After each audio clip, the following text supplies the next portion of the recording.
What's up, guys? It's your boy King. This is another episode of Bassing with King. If you don't know my full name, my actual name is Austin King. For some of you guys probably don't know who I am.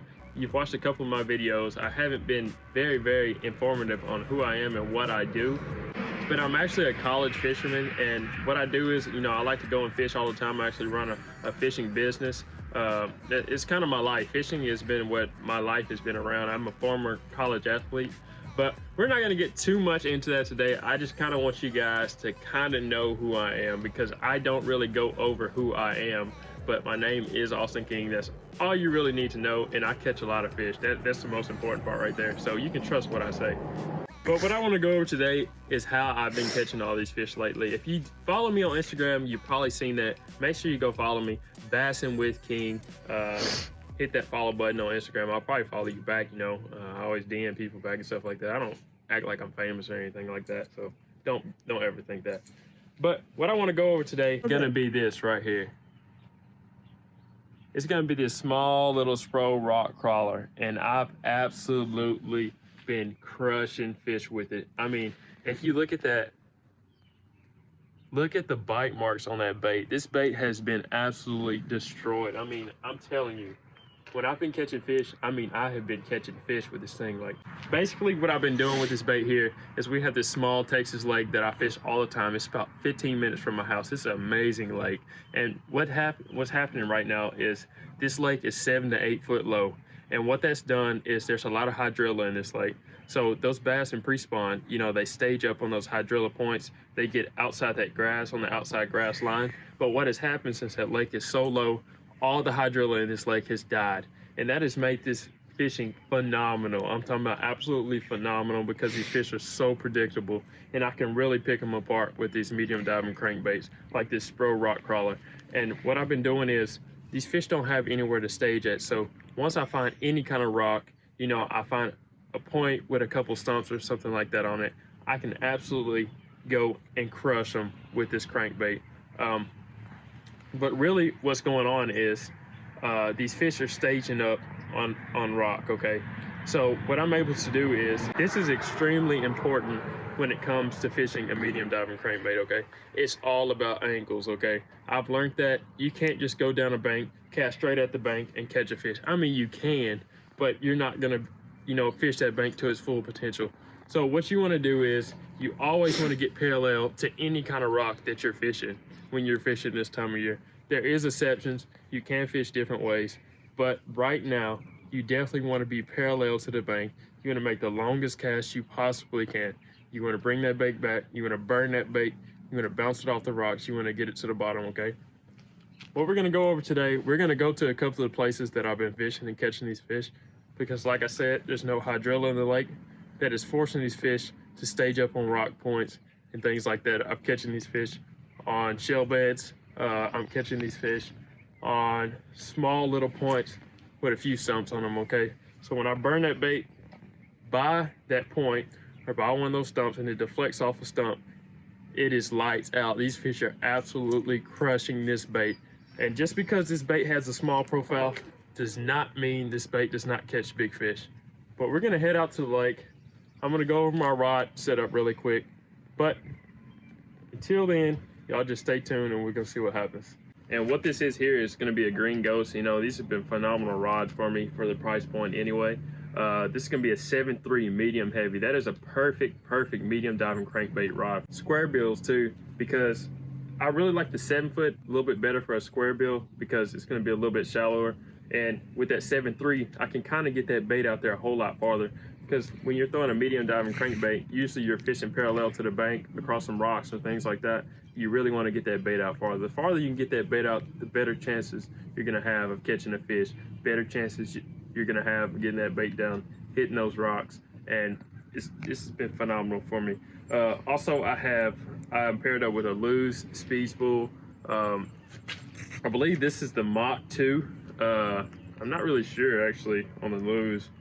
I have all kinds of different reel setups, but this is a 7.3-1, and I like a little bit faster setup for that too, because a lot of people say, hey, you need to slow that crankbait down. No, I like to burn that thing, because it's all about a reaction bite here in the pre-spawn time. But for me, it's really not about a slow, methodical, slow rolling. You know what guys talk about. They always talk about throwing that bait out there, bringing it back real slow. I don't do that. I bring that bait through there really quick. I burn it across those rocks. That's going to deflect that crankbait all over the place, and that's going to create a reaction bite, because that's all about, this is what it's all about. It's not really about, you can throw a jig or anything else like that out there if you're not looking for a reaction bite. Those fish will not bite this time of year, especially at this lake. You need to get that reaction bite out of them. It's an instinctive thing, and that's why I think a 7.3-1 is a perfect gear ratio for really getting that crankbait down there quick. You can go faster, but I think that's a little bit too fast, guys. You're gonna be burning that thing. You go over 7.3-1. So we're gonna get out here to the lake. I'm gonna show you guys some of the stuff that I fish. We're gonna try to catch a couple bass. Like I said, it's 11 o'clock. I've been catching all these fish early in the morning, maybe 9, 8 o'clock in the morning, 4 or 5 o'clock in the evening. My dog's barking back there. But we're gonna head out to the lake. You guys just stay tuned. Hopefully I can catch a few good ones like I did yesterday. Caught some 6-7 pounders yesterday, so we're gonna get to that. All right, guys, we made it to the first spot. As you can see behind me, we got a nice rocky bank. What this is, as you can see, this is a point that comes out into the lake. We have a spawning pocket on the right side. We have a spawning pocket on the left side. So basically, there's a bunch of hydrilla that used to be in these pockets in the back of this lake. But now they're all the hydrilla is gone. So these fish are just staging up. They're just everywhere on these rocks, man. It's absolutely insane. I absolutely love it. But we're gonna break down what I mean by fishing the bank parallel, okay? What I mean by the boat shoots by. I hope they catch them. I don't know if they're gonna catch any, because they're not on the juice. I'm on the juice. But what I mean by fishing parallel, as you can see, we're on the edge of this point, okay? If you look straight that way, you got a nice straight line that's off the edge of this point, okay? We're gonna cast straight down that, all right? We're gonna bring right back across the rocks, right in front of the rocks, because these fish get right in front of that when they're ready to feed. They pull up from out deep, because this point goes a little bit farther out. The rocks stop right here, but the point goes a little bit farther out, and there's a couple brush piles and things out there. Those fish are kind of hard to catch out there, though. I'm not even gonna sit here and lie. I can catch them out there, but I'd much rather be able to catch them right here on the edge of these rocks, because it's really, really easy, man. But it's absolutely phenomenal. Broke it down to you. You got a spawning pocket here. You got a spawning pocket there. This makes an absolutely perfect pre-spawn staging area on these rocks. They're eating crawfish, bluegill, shad. They got everything they need. Big, fat winter bass are pulling up here, guys. And we have a nice, absolutely nice, small little breeze pushing into these rocks. And I don't know if you guys can see that, but a boat wake, oh my God. A boat wake will trigger a bite, man. I promise. I don't know what it is. I fish offshore all the time. When a boat comes by, that wake gets rolling, it triggers them sometimes, man. So you need to put that into account. All right, guys, the first 2 casts didn't work out for me. I don't know what happened. They didn't bite. Well, we're gonna catch one real quick. All right. You ain't gonna catch one if I keep casting like this.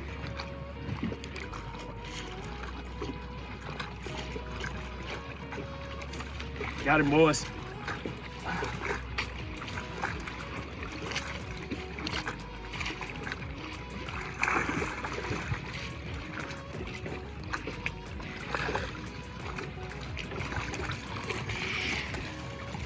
Barely got him hooked there. You can definitely see that he swiped at it. He's got one hook barely in it.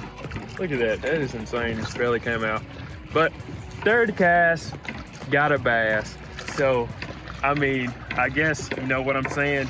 It's working. So definitely look for, you know, rock points and things like that. And if your lake is low anywhere in Texas, especially, and you got high drilling on that lake, those fish are not going to be able to, you know, post up or getting their pre-spawn patterns based off the grass. So they're going to have to find something a little bit different. And what I found here in this lake is these bass are really loving this rock. They're loving stumps. They're loving things like that. We're gonna try to catch some more fish for you guys. Like I said, I know there's a lot more down there than that.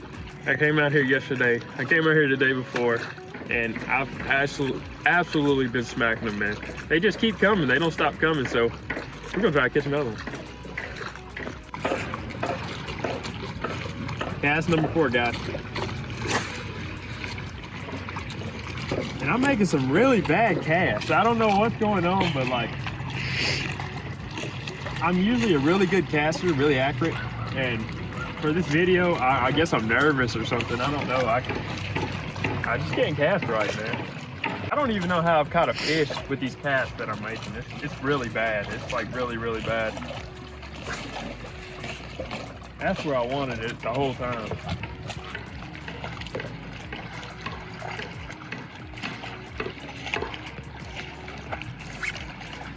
Got another one, guys. I think this is a little bit better one too.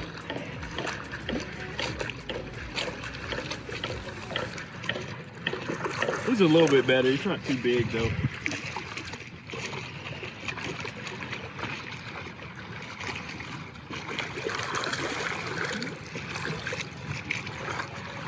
Like I said, this one swiped at it too. You can definitely tell, barely got him hooked.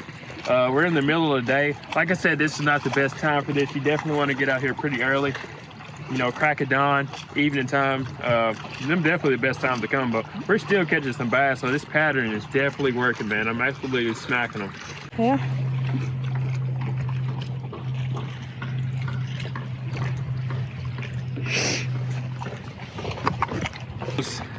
How many fish we got? We got 2 fish, 5 casts. So that is pretty good. We just got here, been here 5 minutes, so. Oh, it came off. But we're gonna wrap this video, man. I kind of broke it down to you a little bit. I'm probably gonna catch a whole lot of fish today. Like I said, you know, just take this information I just gave you. I just got these bass really fast. We're gonna keep on catching them. I might, you know, keep filming, but who knows? I really just like to fish. I just really kind of want to break down that secret that I've been doing here lately. I've also been fishing the dam too and catching fish the exact same way. Fishing parallel, just casting across all the rocks, 5 to 6 foot of water. But until next time, I'm gonna holler at you. Make sure you hit that like and subscribe button. I didn't have to tell you this. I mean, I could have just kept catching them. Y'all just seeing pictures of me with big fish and you don't know how I'm catching them, but this is how I'm catching them, man. So hit that like and subscribe button. But until next time, make sure you check a couple of my other videos out. You know, they're not very informative, but I do catch some fish. But until next time, peace.